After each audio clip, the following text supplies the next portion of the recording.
karya ng Diyos, mga individual at sa church, napakalaga po yan. Kanina kahapon, pinag-uusapan po yung mission, Great Commission, at pagkatayo ng church. Marami pong nagtanong kahapon, at sabi ng ninong ko, yung mga bata daw dapat. Tumukog naman yung isang bata-bata pa, sabi, hindi naman kami sa ayaw namin. Sabi niya, wala lang talaga. Ano naman yung suporta? Pera po talaga ang kailangan. Mas maganda po talaga ang church na ang mga missionary natin ay talaga tunay na sinusuportahan kasi may pamilya yan eh. Nasa Bible naman po yan. Kahit nga si Apostol Pablo, sinabi po niya na kami lang pa talaga, hindi nabi ang hindi susupply ng church. Di po ba? Si Pedro lang ba ang kanyang pamilya, yung mga apostol, dapat na buong sinusuportahan ng iglesia. Kami naman ni Bernabe ang talagang magpapa ng kamay sa trabaho para lang itaguhin ang gawain ng Panginoon. So, kailangan mo talaga natin ng pera. Yung langit na kami, pera. Kailangan po yan. Sa dalawang bagay po, gusto kong isa ninyo, yung mga langit na mananawas sa kayamanan, para magkaroon tayo ng pinasang breakthrough. Ikalawa po yung tungkol sa God's principle tungkol sa pagbibigay. Unahin po natin yung makalangit na mananawas sa kayamanan. May mga bagay po tayo kailangan maunawaan upang magkaroon po tayo ng tinatawag na mature na mananaw tungkol sa mga pag-aari. Hindi ko po sa inyo, marami kayong pag-aari. Ibig po tayo ng kalagayan. Dito, may mga kaya, walang kaya. At sinasabi natin pag-aari. Ang una po natin dapat matutunan, ang mga po dyan ay, una po ang Diyos ang may-ari ng lahat ng salbi. Pagkasabi po sa katabi, ang lahat ng pera mo ang Diyos ang may-ari.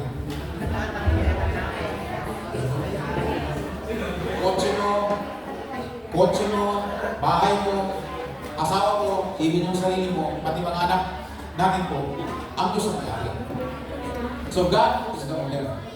Sabi mo ng awit, Psalms 24 verse 1, ang buong daigdig, ang lahat ng naroon ay may-ari si Yahweh na ating Panginoon. Sino po may-ari? Diyos. So, congratulations po, pakibating ng tabi mo, wala ka naman palang mag-aari na lang. Wala.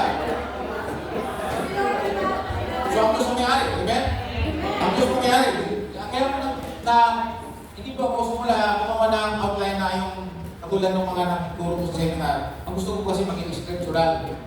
Hindi lang po sa sound biblical, kundi gusto natin scriptures talaga po ang nagsasabi. So, scriptural po ang ating mensahe ngayon. So, dito sa awit, makikita po nyo, ano na may-ari? Ang Diyos ang may-ari. Di ba po, ang halimbawa po ni John Wesley, si John Wesley po yung father ng pananampalataya na Methodista, mga Methodist ng years. Sa karanasan po niya ay nasunog po yung kanyang bahay. Kukunin natin isang halimbawa. At inahil po yun. Siya po yung tawag sabi, give me 100 young people to fear nothing but sin. And I will shake the gates of hell and establish the kingdom of God on earth. Siya po yun. So siya po yung father ng mga Methodista at nang nasunog po ang bahay niya, ang sabi niya, naku po, nasusunog ang bahay ng Diyos. Hindi po niya sinabi na nasusunog ang bahay ko. So doon po, nakikita natin sa kanyang halimbawa na sa kanya, ang lahat ng bagay na nasa kanya, ang Diyos ang may-ari. At yun po yung gustong ni Lord na ma-establish sa atin bilang mga nasa Bibos Missionary na lahat ng nasa atin, ang Diyos ang may-ari. Pagkaganda mo ang prinsipyo natin sa ating pag-aari, hindi na mahirap magbigay ng ito ng lahat ng klase ng offerings na sinasabi ng Bible. Amen? Kasi meron po mga nasa church, hindi nagiging ko eh. Sana po ngayon, tamaan tayo at magbubal mo ba? Amen. So, ang masakit ko, pastor, hindi nag-iikaw po. Okay. Mamaya po, pasensya na po kayo. Kung magbubul-bul po tayo, nung unang nabubulan po dito ako eh. Kaya, pangalawa na po kayo. Kaya pag pinatin po kayo may bubul ka, pastor, dati meron ka rin. So, ang Diyos ang may-ari. Tingnan mo natin ang Diyos po ay itugon sa ating mga argumento sa ating kaisipan. Meron po isang vlogger na ano po sa Facebook na sinabi nung nagkikipag-argumento po siya na bakit pag mag-graduate, pagka nagkaroon ng mga achievements sa buhay, bakit kinakailangan ibigay ang kanya sa Diyos? Yung ganun. Isa nga sumagot din si Pastor Dante, hindi lang ang sausaw. Sumagot siya din. Nagpaliwanag si Pastor na nakama. Sa gusto niyo paliwanag, di ba ako sumaso, binasa ko lang. Bakit ba pagka ganyan, ang Diyos ang binibigay ng credit? Hindi naman yung pinagpakuran niya. Ako, sabi niya gano'n. Yun yung mga tao hindi nakakaunawa sa prinsipyo ng Diyos. Kailangan talaga natin mag-mission para yung mga tao na magbago. Amen. Kaya sabi ko dito, may tugon ng Diyos dyan. Ang sabi po ng Deuteronomy, chapter 8, verse 17, sabi niya, kaya huwag ninyong isipin na ang kayamanan ninyo bunga ng sarili ninyong lakas at kakayahan. Subalit alalahanin ninyong siya na inyong Diyos ang magbibigay sa inyo ng lakas upang yumaman kayo. Ginawa niya ito bilang magtubad niya sa kanyang mga pangako sa inyong mga ninuno. So mga Israelita mo ng time na yan, kung isipin na kaya kayo yumaman, dahil kayo marunong, malakas, may talino at mayroon kayong kakayahan, at hindi. Dahil ang Diyos ang nagbigay sa inyo ng kakayahan para mangyari yun. Dahil pangako ng Diyos yun sa inyong ninuno, si Abraham. So yung yan, yung mga dito sa isipan natin, dahil hindi hirap tayo magbigay, may mga nahihirapan na sa magbigay, lalo sa ikapo, sa basic. Dahil po nga, dyan sa mga kaisipang ganyan. Kala nila, talaga sa sarili lakas nila. Hindi nila, ang Diyos talaga lang ang nakapagbibigay ng lakas. Sabi nga po dito na, lakas, kakayahan, ang Diyos mo nabibigay noon. Ang sabi po dyan, tingnan natin yung pananaw tungkol sa inventor, yung naman nakagagawa ng mga bagay-bagay. Hindi mo naniniwala mayroon kong inventor ng fluorescent. May inventor po niya. So ang Diyos po ang may likha ng lahat ng bagay. Kaya po nagbigay ng kakayahan para ma-invention niya. Kaya nga dito sa awit 139, verse 13 to 16. Sabi po yes, verse 13, ang mga sangkap, ikaw o Diyos ang lumikha. Sa tiyan ng aming ina, inugis mo akong bata. Diyan pala makikita po nyo, si Lord ang may gawa sa atin. Sa verse 15, sabi niya, ang mundo mo sa katawan, nung iyo ay buwisin, sa loob ng bahay bata, doon iyong napapansin. Lumalaki ako o sa iyo di nalilihit. So tayo po ay, kung sa invention ni Lord, tayo yung pinakamagandang invention ng Panginoon. Sabi po niya, verse 16, sabi po niya, ako yung nakita lang, hindi mo man isinilang, batin kong ilang taon ang hama ng aking buhay. Pagkat ito'y nakatitig sa aklat mo nakalaan, matagal mo ng balangkas kung ikaw lamang ang may alam. Kaya sabi mo sa kapatid mo, hindi ko pa sinisilang, alam na ng Diyos yun. Sabihin mo, makikita natin na kung meron po tayong mga iniisip na nakakagawa pa tayong mga bagay-bagay, pero sunod po ang mas may alam at siya po gumawa sa atin, kaya hindi po natin nakakagwira kung mayroon tayong nagagawa mga sarili kakayahan. Pangalawa kung kailangan maunawaan po natin para magkaroon tayo ng mature na kasipan tungkol sa kayamanan. Tanging ang Diyos lamang ang nagbibigay ng kakayahan upang kumita ng maraming pera. Si Lord na, maraming mga tapos, mga degree, pero walang trabaho, hindi magandang buhay. Meron naman mga mahirap lang dati ang buhay, pero ngayon magandang buhay. Patunayan po yan na ang Diyos po ang nagbibigay talaga ng kakayahan. Sila po ang magbibigay ng kakayahan upang kumita ng maraming pera. Sabi nga po dyan sa 1 Chronicle 29, verse 12. Sa panalangin ni Haring David, sabi niya, sa iyo nagmumula ang kayamanan, at ang karangalan, at ang magbibigay ng lakas at kapangyarihan sa lahat. So sa prayer, ginawa ko ito nung magkaroon po ng offering para po sa mapapagawa ng templo ng hinahanda, na si Solomon po gagawa. Nung bumaha ang blessings, ito po yan eh. Nagkaroon ng prayer, kasi nasabi ni Solomon, ay ni David na, Haring David, na talaga ang Diyos ang pinanggagalingan ng kakayahan ng kayamanan. Si Lord lang po. Kaya kapalan ko yung mga nabigyan ng magandang buhay, iyan ang bigay ko sa inyo ng Diyos. Hindi naman kami nahihingit yan. Dahil ang Diyos ay may talagang binibigay sa bawat isa sa atin. Okay po. Sabi nga po ng Ecclesiastes, chapter 5, verse 19 sa English translation, it is a good thing to receive wealth from God. Amen po ba? In the good health to enjoy it. To enjoy your work and accept your lot in life, this is indeed a gift from God. So, yung daw pong mga mabubuting bagay, yung magandang kalusugan, yung pagtanggap natin ng mga lot in life, ang sabi ko dito, ito ay tunay na kaloob ng Diyos. Amen po ba? Kaya salamat sa Diyos na binigyan tayo ng ganito. Lahat po ito ay kaloob ng Diyos. Sa awit po 15, verse 10 to 11, sabi nga ng Panginoon dyan, for all the animals of the forest are mine. In all the castle, on 1,000 hills, I know every bird on the mountain, and all the animals on the field are mine. So makikita po natin, yung mga binabasa po ngayon, nagpapatunay po na ang Diyos lang po ang may-ari, at siya po ang nakapabibigay ng kakayahan sa lahat para kumita tayo ng magkaroon tayo ng mga kayamanan.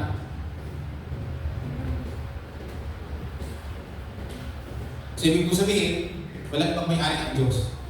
Kaya pag sinabi ko kanina, kung ang Diyos may-ari, ano ang tao? Mamaya po, bagay ko sa original, ang original design ni Lord, dito, kung anong tao. Sa creation, pag pumunta ko Genesis, balik ko sa Genesis, ang tao po ay ginawang, ano ba ang papel ng tao sa mga pag-aari ng Diyos? Nung inikap po ng Diyos ang lahat ng bagay, sinunod po ang tao, at ginawa niyo ang tao na katimalas, katiwala, manager, pinag-sabi sa manager. Siya na po na mahala ng lahat. Mga livestock, maging resources, ecological, lahat po yan binigay ng Diyos. Lahat ng pag-aari ng Diyos, pinagkatiwala sa tao, ay mga hayop nga ang nagpangalan na tao na eh. Kasi nga sila ginawa na kumahal. So yung pagkatlo po, na gusto ko yun, pinili tayo ng Diyos upang maging katiwala ng lahat ng pag-aari niya. Sabi nga ni Apostol Pablo, sa konteksto ng sinasabi po niya na yung mga gift, at sa mga gift, sinabi po niya dyan na 1 Corinthians chapter 4, verse 2, ang katiwala ay kailangan maging tapat sa Panginoon. Amen? So, tayo po mga tao, dahil po tayo mananampalataya, ay ginawang katiwala ng Diyos sa lahat ng pag-aari ng Panginoon. So, ang katiwala naman, kailangan maging tapat sa kanyang Panginoon. Parang ginawa ni Lord na tinuturo sa parang yung binigyan ng mga kaloob, yung binigyan ng 5,000, 2,000, at 1,000. Yung sa 5,000 sa kanyang 2,000, sabi niya mga tapat sa pagsusulit. Kasi alam nilang sila ay katiwala lamang. At yung isang kabuti lang, hindi niya na in-invest, ang ginawa po, ibinaw pa. Kaya napunta po sa nangangalit na ako, sabi ng Bible. At tinangalang pa. Ang maganda doon, yung mapagkatiwalaan, lalo na nagdagan. Kaya sabi ng Panginoon, ang mapagkatiwalaan sa maliit, magkakatiwalaan sa malaki. So tayo po ay ginawang katiwala ng Panginoon. Pangapat po, yung God's original design ng abundant life. Na sabi ko po kanina, sa creation, ang tao ay ginawang katiwala, hindi po nagbago yun. Hanggang ngayon, ganun pa rin dapat po ang ating pananaw sa ating sarili. Tayo po ay katiwala ng Diyos sa lahat ng kanyang pag-aari. Tayo po sa ating sarili, katiwala ng Diyos. Diba sabi po ng Bible, ang inyong templo ay yung katawan ay templo ng Holy Spirit. Kung hindi po inalagaan ng templong yan, masisira yan. Bibigay sulit tayo sa Diyos. So kaya po hindi natin sinisira ng ating katawan. Kaya nga po, ako hindi na nagkakape. Inaalagaan ng temple Lord kasi bawal mamatay ng maaga. Marami pang umaasa sa kingdom. Okay po. So sa original design ng Panginoon, sabi nga po niya, kahit sa mga Israelites, sabi sa Jeremiah 29, ito po yung original plan kahit po sa creation. Dahil po din ng Panginoon, for I am the plans I made for you, declares the Lord, plans to prosper you, and not to harm you, plans to give you hope in the future. So bilang mga katiwala, may plano po ito sa atin. Siyempre po, kung katiwala ka, naalala ko ba niyo yung daparang kulugtusan? Pero mo sa may mga di ba? Daparang kulugtusan. Malaya ka gusto, di, daparang kulugtusan meron. Sa akin, daparang kulugtusan yun. Kasi po, yung nanatili sa piling ng Ama, hindi po niya na-appreciate yung blessing. Kaya kung uwi yung kapatid na nag-lustay, nagpupulo sa gilid, sabi niya, lagi ako nandito pero hindi mo malaman na ibang ganda na kahit hindi. Nasabi ng father, anak, di ba sinabi? Ibig sabihin po nun, ba't hindi ka magkakay sa iyo yan? Amen, hindi po ba? Di ba? Sa'yo yun eh. Di ba katiwala, talagang may blessing talaga kung katiwala. Amen po ba? Pag tayo po nagkatiwalaan, atin yun eh. Mga anak mo natin. Hindi ka magkakay, nagkakay doon sa anak anak. Okay? Dahil sana po meron tayo nakuha doon. Di ba makikita po natin, ang plano ng Diyos ay i-prosper. Not to harm, sabi nga dito. Bigyan pa nga ng futures, kinabukasan. Minsan, ginagamit mo natin yung talata sa Jeremiah 29, live verse. Hindi po ba? Plan to prosper, not to harm, pagbigyan ng hope. Yan dahil kung bakit sabi ko sa Joshua chapter 1 verse 8, nung sinabi ko ng Panginoon kay Joshua, na nandyan ang blessings. Kaya maalam ko yung pagbabasa ng Biblia araw at gabi. Tinuro ko yung kay Joshua, nasabi niya, studying this book of instruction, continually, meditate on it day and night, so you will be sure, para na masigurado, to obey everything ready on it, only then will you support, only then will you prosper and succeed in all you do. So pagka bilang katiwala, pagbabasehan po natin kung paano tayo uunlad, magsasucess, ang basehan po niyan ay nasa Bible, sa Scripture. Gusto natin magkaroon ng breakthrough, Scripture, balik po sa Scripture. At kami po, ina-apply po namin ito sa church. Galing po sa akin, in-implement ko sa mga kapatiran. Dapat kong gawin ko kasi ginagawa ko ito. Kaya nagsasalubong po ang aming pagbabasa ng Bible araw at gabi. Kaya nakita po niyo sila, dinibusot mo yan, kaya sila mapunta. Hindi dahil sila magdala ng Bible. Kasi gusto nila magkaroon ng breakthrough sa kanilang buhay. Especially po sa pananalapit. Sa amin po ay intentional po yung pagtuturo po sa TV. Nadadaanan po yan ng session 4, session 5, session 6. At hindi po ako basta nagtuturo sa pulpit ng ganito. Doon po yan sa 1-1 o 1-2. Doon po yung tinatalakay yung 7 session. Para po siya mahubog, para magkaroon mo ng financial breakthrough. At maganda po, alam mo niya ang kanyang ginagawa sa Biblia. Kasama po itong turo na ang Diyos ang may-ari sa lahat ng bagay. Kaya pero sa akin kanina, kung may tuturo, malalaman natin na ang Diyos ang may-ari, wala pong argumento sa pamimigay sa Diyos. Tulad nung sinabi ni Ninang, Nina, ang sabi, mga kamataan, naunawaan mo nila kasi, lalo-lalo na naunawaan ng lahat na wala talaga silang mag-aari, natiwala lang ng Diyos. Amen po ba? Kaya nga kung pag-uwi natin, sabihin po natin, sasakyan ko, lahat ng ito sa Diyos ko. Pagpalain mo ng bahay ko, sa Diyos ko. Parang si God Wisdom. Sabihin mo sa asawa mo, pag-aari ka pala ni Lord. Pag-aari. So yung Bible ko, sa Joshua, hanggang ngayon, yung pa rin mong basihan. Naka-base po sa Scripture. Sabi nga dito rin ni Lord mismo kay Joshua. Siya mismo sabi kay Joshua study mo yung aklat ni Moses. Para ma-sure mo na ang pagsunod doon, ang sinasabi ko dito, hindi po araw hanggang gabi, kundi araw at gabi. Na pagdidibusyon o pagpabasa. Para masigurado po, yung turo tungkol sa pananalapi.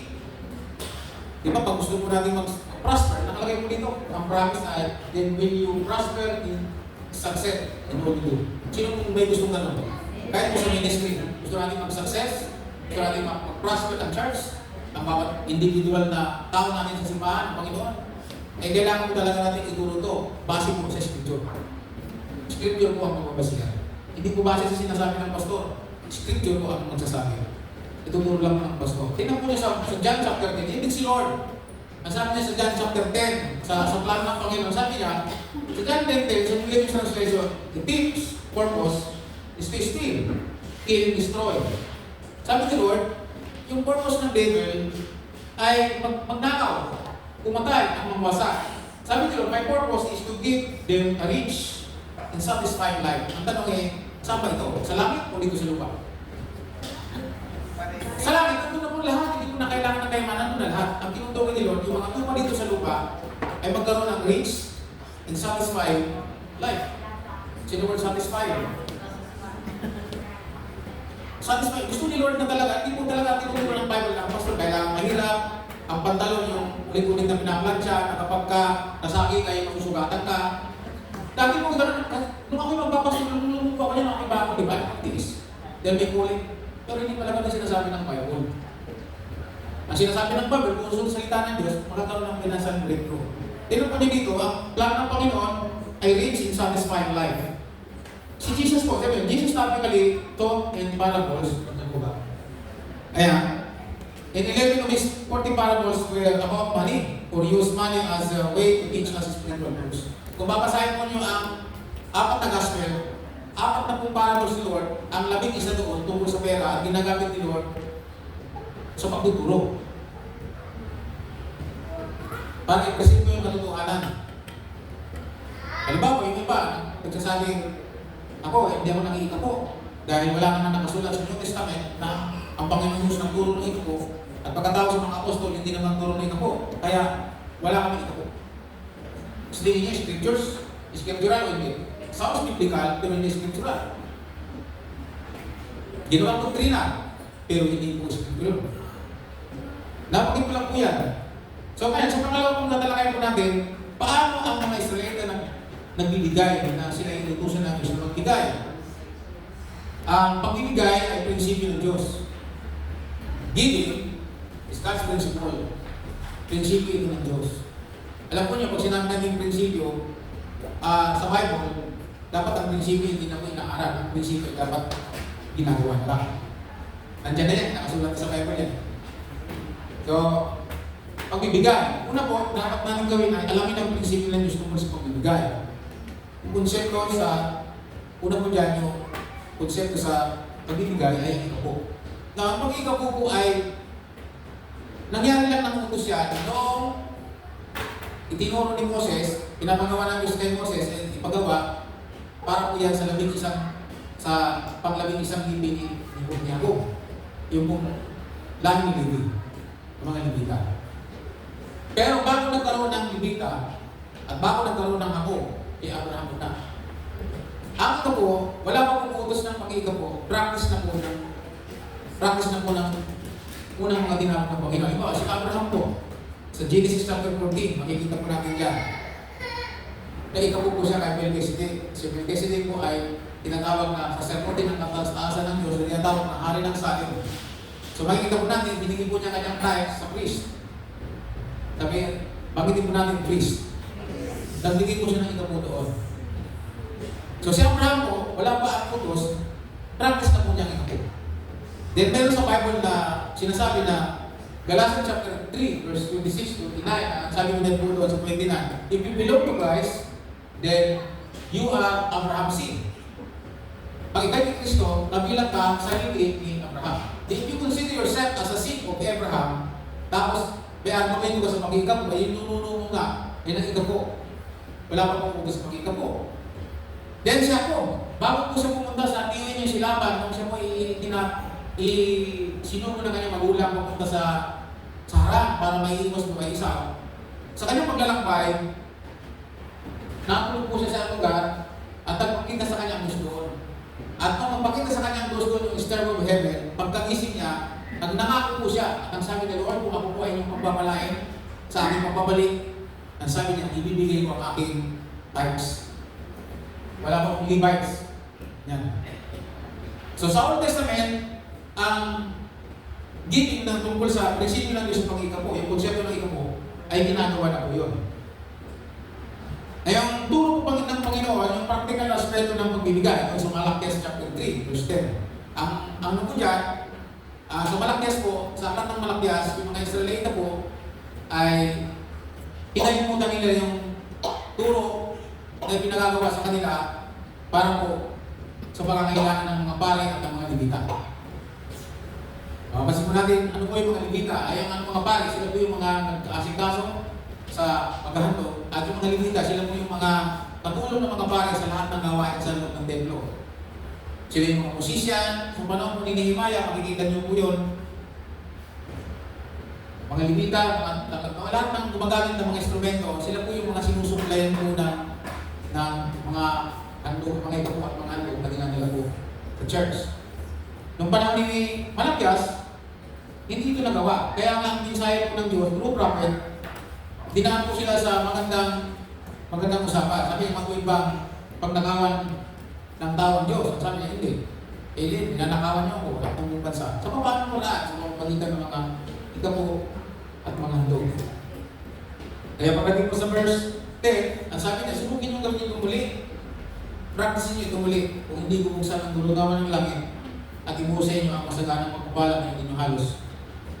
Kaya nga, buong, sabi niya dito, sabi niya dito, will not from enough to receive it. Hindi po nakalagay.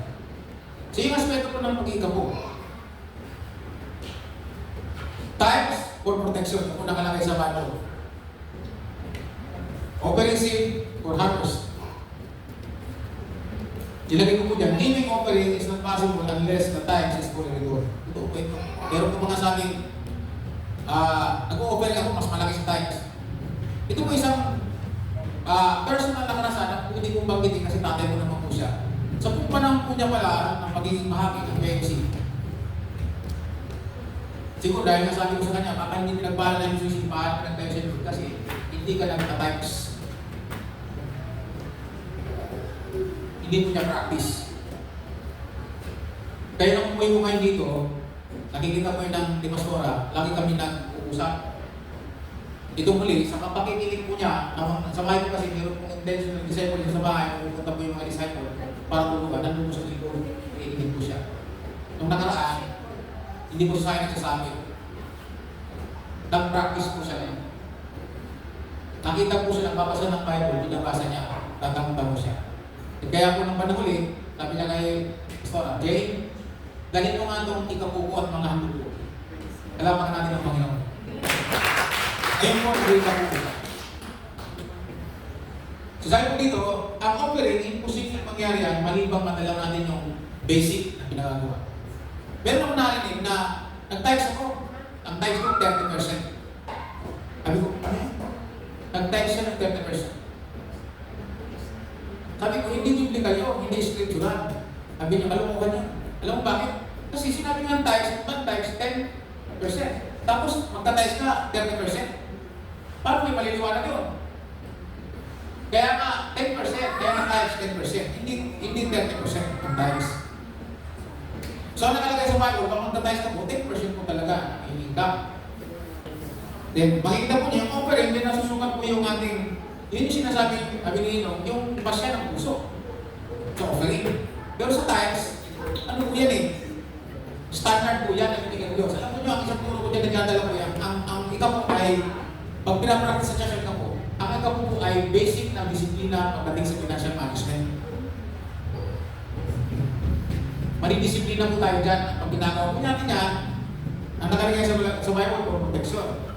Kami mag-asawa, dahil binigay ko sa asawa ko na ako, basta ito, bigay na natin, tapos ikaw mag-design ng offering. Sa ilang taon namin mag-asama, ang sabi niya, bakit parang laging kulang, mag-iikaw po naman tayo.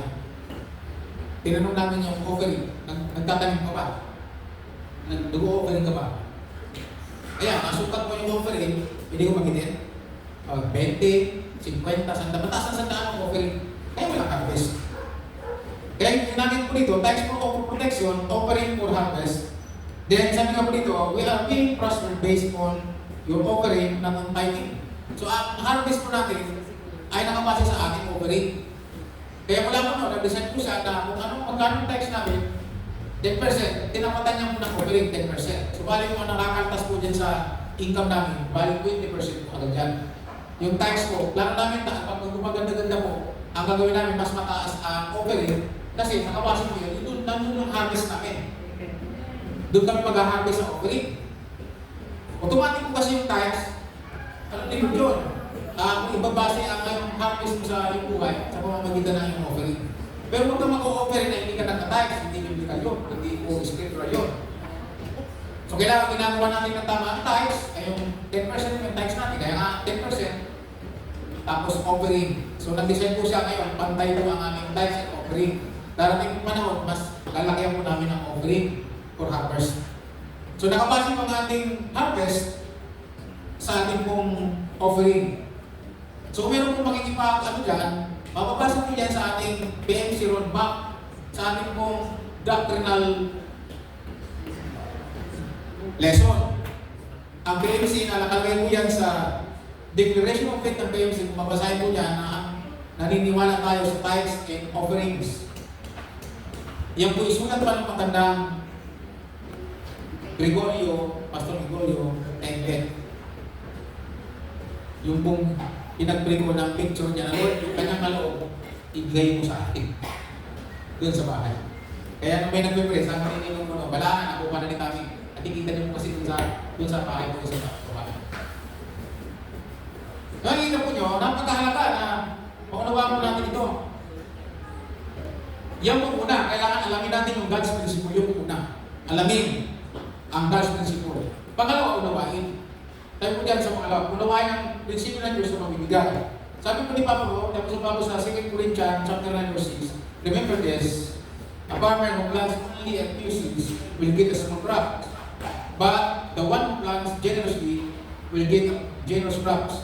So sabi po dyan yung Alalahanin nyo, sabi niya, ang magsasaka, pag kunti lang tanim, kunti lang talaga kanin. At kung marami tanim, marami kanin. So sa pagbibigay sa Diyos, ay i-consider po natin itong seed. Sabi sa mga seed. Hindi magbibigay. Yung offerings mo ay seed. Nagbubunga po siya ng harvest. Yung offerings ay seed. Maraming klaseng seed sa Biblia. Para Old Testament po nyo. Makikita po natin. Yung mga yung ika po, hindi nila alam sa New Testament na giving, mas matindi sa giving sa New Testament, sa ibang nagawa, 100%. Naalala mo ba yung mga nagdigaya na bibinta ng kanilang ari-arian, kung ilang binigay?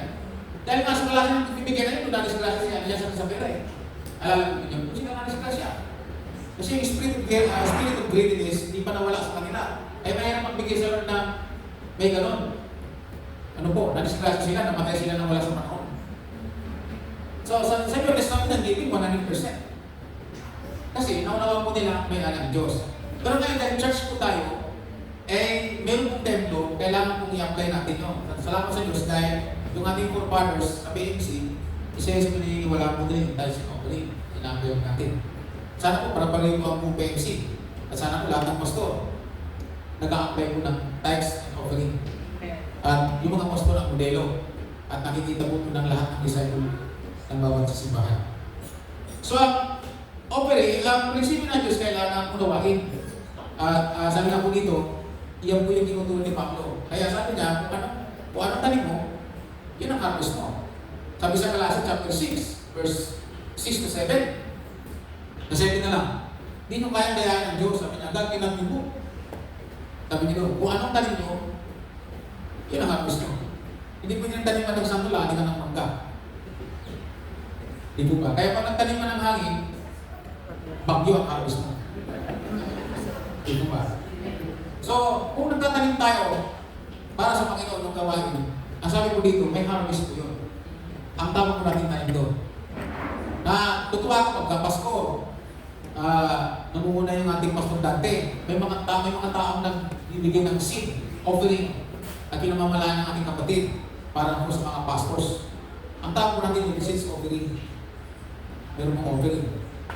Sa church po natin, nag-apply po kami na dahil ang church po natin ay ang church po natin ay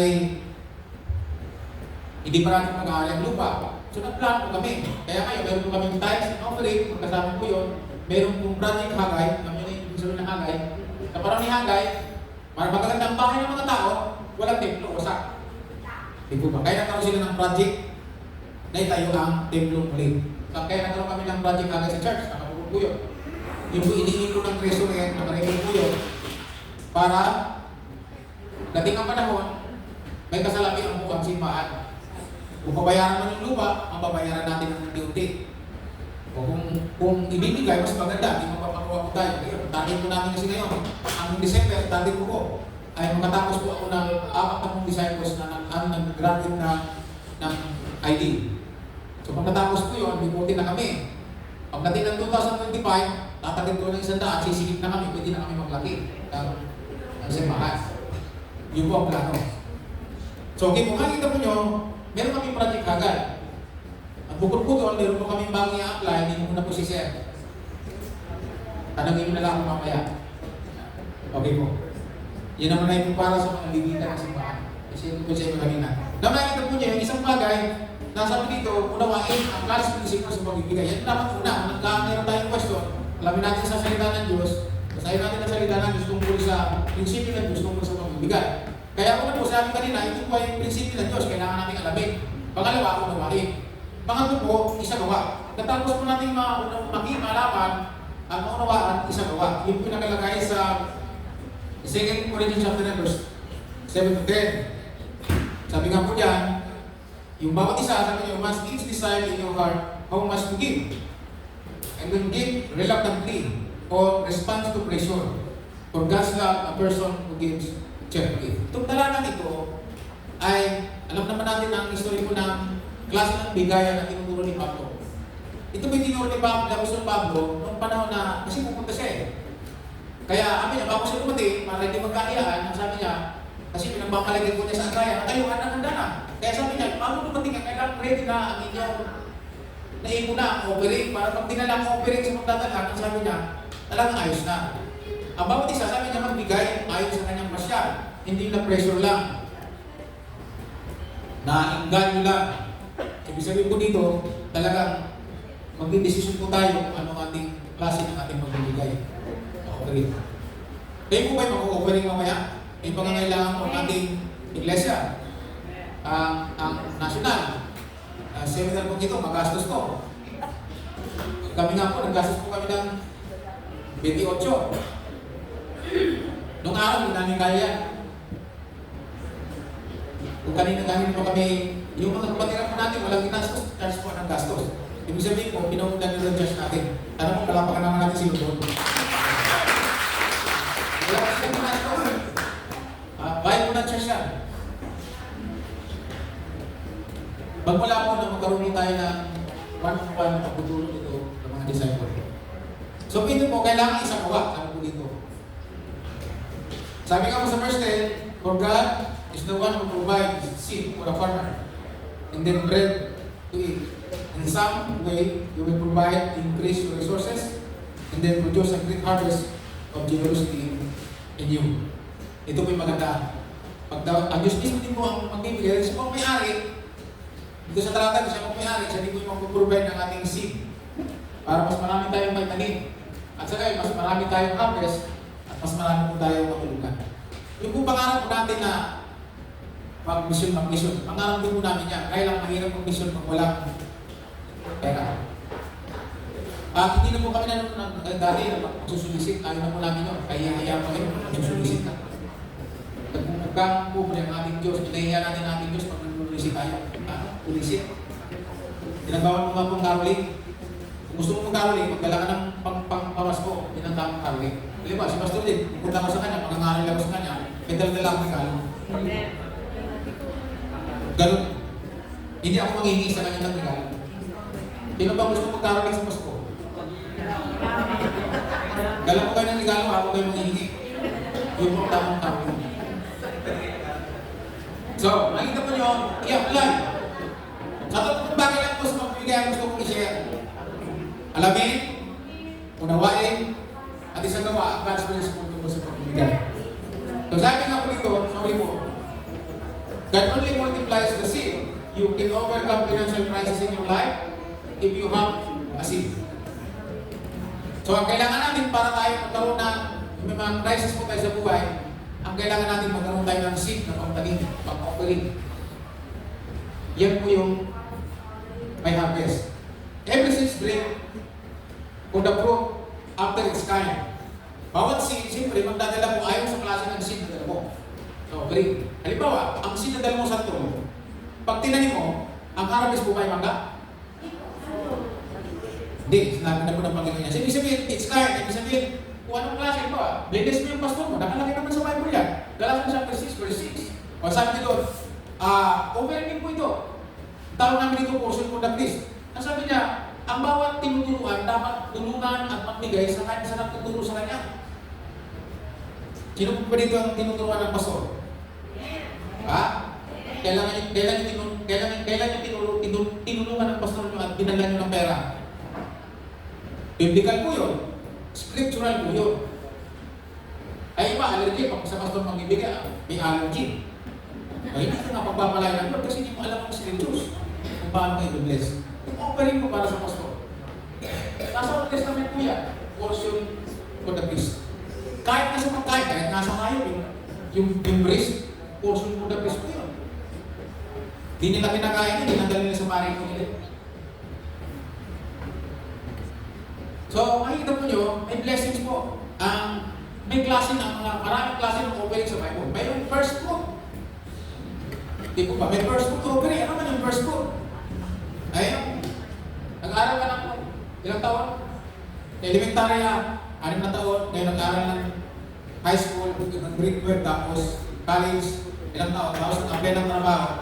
Tapos, pag sweldo, yung unang sweldo, hindi niya gagamitin, hindi ibibigay niya sa Lord. Ang tawag ko doon, first fruit. Ako po, practice ko ang first fruit. Ako po ang model sa akin ng first fruit. Maraming mo nag-may first fruit po sa akin. Marami mo sa mga disciples na pinigay sa akin ng the first fruit. Yung nakaraan, tumawag sa tatay ko, pumitang kakis. Oh, lagay mo dyan. Ano yan? First food. Oo, may first food ka na. Tugtuwag. Ako first allowance ko po ng January.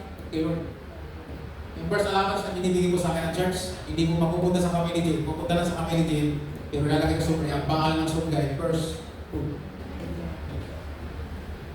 Kasi kung nagtuturo ako ng first food, dapat ako nag-first food. Sa church, mahirap ito rito. Kaya minsan yung mga pastor ayaw ko ng giving kasi nagiging parang nagmumukhang pera ang pastor. Pero kailangan talaga ituro ng pastor. Kasi kung hindi tuturo ito ng pastor sa church, ang pastor na nanakaw. Anong ninanakaw ng pastor sa church? Inanakawan niya ng blessings ng mga taong simbahan kasi pag linihin ito ng pastor sa mga taong simbahan, hindi ito gagawin. Pero kung ito malahayag sa malaman mo ng church, magpapalayan ng church dahil ako magpapalayan ng pastor. Kaya po ako, matapang po ako ito. Hindi po ito prosperity gospel, ito po yung scripture ang tinuturo. So, labi po dito, the fruit of generosity is prosperity. Yung bunga po ng generosity, prosperity. Kaya nakita po natin yung mga talagang mapagbigay, lalo silang pinagpapalan ng Diyos. Sino po sa inyo mapagbigay dito? Naranasan niyo ba ang buhay ng magbibigay? Kaya minsan meron gusto makipagtalo sa akin na tungkol sa giving. Sabi ko, ganito na lang kapatid para hindi tayo magtalo. Ipakita mo sa akin yung buhay mong hindi ka dito ko. At ipakikita ko sa iyo yung buhay ng maging ko. Kumparahin natin ang buhay natin dalawa. Minsan, yung isang kong disciple, sinalis ko siya. Dahil may argumento ka dyan, ganito kami mo. Practice mo makita ko. Pagkatapos, manalangin ka sa Panginoon, hindi ka makita ko. Alam po ang ginawa niya? Isang buwan lang. Nandito nga yung asawa niya. Ibig ko yun ang patotoo. Isang buwan lang. Ang sabi niya, ang hirap pa lang sumukay sa salita ng Diyos. Alam mo, sabi niya, ang hirap. Kaya sabi niya, nagpatotoo ko siya, sabi niya, kaya bumalik ako talagang susundin ko ang salita ng Diyos. Scripture po kasi. Hindi lang po sa sound biblical siya po scriptures. So, ang first rule, pare po ito, dapat practice muna ito bago ito. Sabi po ito, bago po ito duro, kailangan, practice ko ito. Habit po siya. Kung baga sa labas, vision ito. Gusto ko nyo maging vision, giving, pagkakaroon po tayo niya ng pinasal dito. Una po maging ilapag po dyan, mga tinuruan, pagkatapos ang church ng pagbabago. So ako po natutuwa, dahil ang BMC Miska, ang testimony, gumaganda po tayo ng financial income. Ngayon po, pagka naamot mo yung goal na nagkaroon po ng tinatawag na dumami ng disciples, na naamot ko lang po yung 40 matapos, so mabago po ang financial church. Kung aking susukatin po ang lahat ng simbahan ng BMC, ang dami pong professional, magagalang trabaho. Pero bakit po di ang pumapasok sa church? Ang ibig sabihin po no, hindi po talaga sila nagbibigay. Sa amin po may monitoring ang giving. Yung disciples ko po, may monitoring yan. Tayo ka ulit. Ang giving po niya, monitor ko po. Sinisip po niya sa akin ang kanyang income. Hindi para humingi ako sa kanyang pera. Kundi po, pinapakita lang po doon na may ginagawa po siya. Alam ko kung ano pumapasok na tithes, offering. Dapat po nga sa church natin, mga kapatid natin kung tawagan natin members. Ako kasi ayaw ko tawagin members. Walang commitment sa simbahan. Dapat ang gusto ko talagang disciple talaga. Kasi si disciple lang ang talagang may commitment sa ganito kong bagay. Kaya po, salamat sa Panginoon na ito po yung nagagawa po natin. Ito po gusto namin i-share na na lahat. Alam ko po na maraming sakit sa simbahan ay yung tungkol sa pagbibigay. Sabi nga na minsan na nga po yung halimbawa ng pastor. Pagdating meron po mga konferensya, pagdating ng giving, marami po pupuntahan ng CR. Sabi nga, pag nagbibigay, marami na hihi. Sabi nga gano'n. Ano po maya, pag nagbibigay, ako mahihi. Hindi mapupunta rito. Kayo po yung magsisigaw katulad ng lasing. Sana lang kayo ng pira. Sabi dyan. So, salamat sa Panginoon. Kung gusto mong isa po sa inyo, hindi ko pakakabaan. Ay mo, haba po ito kasi baka magkaroon po ng mga tanong. Wala namang problema sa sagot. Nandiyan si Willie, Pastor Larry, si Nunes. Mahal ko silang sumunod dito. Binigyan nila ako ng trabaho magsalita rito. Sino naman sumunod ngayon? Yung magtanong. Hindi mo ba? Kulong-kulong tayo dito. So, ayun po, salamat sa Panginoon. Sino po kayo nakaintindi? Papractice po kayo? Papractice po kayo. Ayun, challenge po kung gagawin po nito. Magandang buhay mo kayo, lalo kung maraming kayo talaga. Gagandang buhay ko. Gagandang talagang buhay. Kasi una-una, ginagawa po natin yung kalooban ng Diyos. Sana nga, pag-request ko po, sa simbahan po, mga simbahan po natin, gawa po tayo yung sobre. May argumento dahil kagabi na bakit ka po yung iba, mas popular sila. Sa iglesia may tarita. Sa amin may tarita po, may kanya-kanya kami sobre. Tatay ko pa ako sinasabi ko lang, yung sobre yung kinabasa yun, na nakapangalan sa'yo, mayroon kang picture ng mag-asawa. Kami po mag-asawa, may picture kami. Yung aming sobre sa tiles, may picture kami. May pangalan po yung aming mag-asawa. Tapos po yung aming offering, mayroon din pong picture namin mag-asawa na isa amin ang talaga yun. Tapos po, ang walang picture yung mga project highlight, portion po na place, hindi ko yung malabo yun. Saka yung ano po tawag ito, yung first foot wala. Kasi minsan na naman first foot. Pero yung tiles and offering, yung picture po yung aming sobre. Yung po yung ginawa talaga ng isa namin kapatiran. Print, ginawang sobre. Tapos, nasa tapos po yun, hindi po yun sa bawat isa. At sinasabi po namin, yung sobre nyo, pagkatapos nyo, iuwi nyo sa bahay, kasi doon sa bahay, hindi pagdating na simbahan sa pagkahanap ng sobre, nasa dala-dala po namin sa bahay po namin yun. Bago pa lang kami magpunta ng simbahan, nakalagay na po yung aming mga pera doon sa kanya-kanyang sobre. Pagdating ng oras ng offering, dadali na po yun doon sa, hindi na nga po ano eh. Pagdating, ikuha na po sa box. Kaya tatay na lang po yung pipray tungkol sa giving, tapos na ang giving. Pagdating pa lang, linalagay na po nila lahat. Si Pastora, ang ginagawa. Pagdating niya, pupunta na po sa mga pupunta sa box siya. Pagkatapos po niyan, ibilangin po ng mga taga-bilang, ang gagawin taga-bilang, i-distribute po ulit, i-uwi po ang sobre. Kaya, less po sa trabaho dyan sa labas na nagsiksikan ng mga ano. Ang iba nga, dati sa amin, yung mga sobre, kalat dyan. Ano po, tanalang kayo, hindi. Kung mayroon pong natira nila sobre, yung mga hindi man design po, naka-prepare. Yung pa i-share ko lang po sa inyo na yung po ang nangyayari sa amin. Para po ngayon po, niniwala po kami, dating ng araw, ito pa nga maganda dahil naturuan po pag nag-anniversaryo, naghahanda po sila ng offering. Yung isa nga natin dyan, yung anniversary, ang inahanda po niya isang baboy. Kada anniversary po, isang baboy. Ihahanda. Gusto nyo pumunta sa amin? Baka nung sa baboy pala, matigong na tayo kung baboy mo. Alam mo kami din mag-asawa. Ngayon po, mag-aalaga kami ng malaki na nun siguro. October, November, December, January, February, March, 6 months. Malaking bago na yun. Parang piyesta mo sa amin. O parang ilulog. Kasi natuto po kami mag-offering ilulog ng bagay-bagay. Kasi ang may-ari talaga, sila. As bagay, wala naman tayong madadala kung tayo namatay. So wala tayong gagawin ngayon, kundi magbigay ng glory sa mga mag-ahari ng Diyos. Maging mabuti lang po tayo katiwala. Maraming salamat po. Mag-pray po tayo. Pray po tayo. Salamat po Diyos sa mga kapatid na pinagpalang kami sa kunting oras po namin mag-share yung salita. Marami po kami natutunan na may apply Panginoon. Pagpalain yung pagmamahal sa amin, ang aming pong learnings ay may isagawa po namin ang sinulungan. Salamat po Ama sa pangalan ni Jesus.